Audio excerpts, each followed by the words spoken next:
안녕하세요. 피부건강법 송현희 원장입니다. 만성 두드러기의 진단 기준은 6주 정도라고 말씀을 드렸죠. 발병한 지 6주가 지났는데 완치가 되지 않는 두드러기를 만성 두드러기라고 이제 명칭합니다. 그리고 만성 두드러기에는요, 발진, 팽진, 가려움 등이 매일매일 일어나는 지속형 만성 두드러기도 있고요. 수일 간격 혹은 심할 경우는 수주 간격으로 가라앉았다가 다시 올라왔다가를 반복하는 간헐형 만성 두드러기도 있습니다. 지속형 만성 두드러기는 낮에는 괜찮다가 야간이나 새벽에 심해지고 매일 발진이 일어나는 경우도 있고요.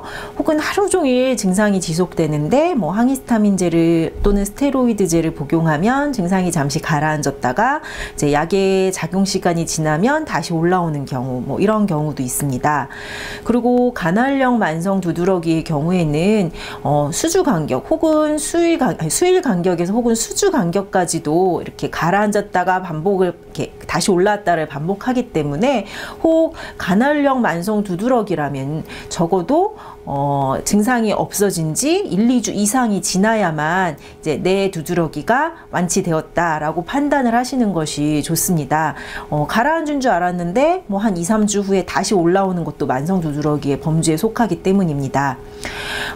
보통 두드러기는 급성 두드러기의 경우에는 특정 물질들, 어떤 음식이나 생활 환경들, 내가 겪고 있는 어떤 물질들이 두드러기를 일으키는 경우가 대부분이죠. 그리고 이러할 경우에는 간단하게 며칠간 항히스타민제를 복용하고 그러한 환경을 피해주면 두드러기는 이제 나을 수 있습니다. 하지만 만성 두드러기는 그러한 이제 증상을 악화시키거나 발생시키는 원인들을 찾을 수 없는 경우가 대부분이고요.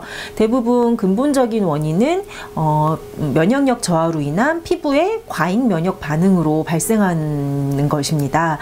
최근에 이렇게 원인을 찾지 못하는 만성 두드러기를 만성 특발성 두드러기라고 하고, 최근에 이론 최근의 의견에 따르면 만성 특발성 두드러기는 자가 면역 질환의 범주로 보는 경향성이 많아지는 것을 보면 반드시 정확한 체질 진단을 통해 과잉 항진대 면역 반응을 바로 잡고 그다음에 체력 증가, 그다음에 면역력 증강이 반드시 만성 두드러기 치료에 필요하다고 말씀드리겠습니다.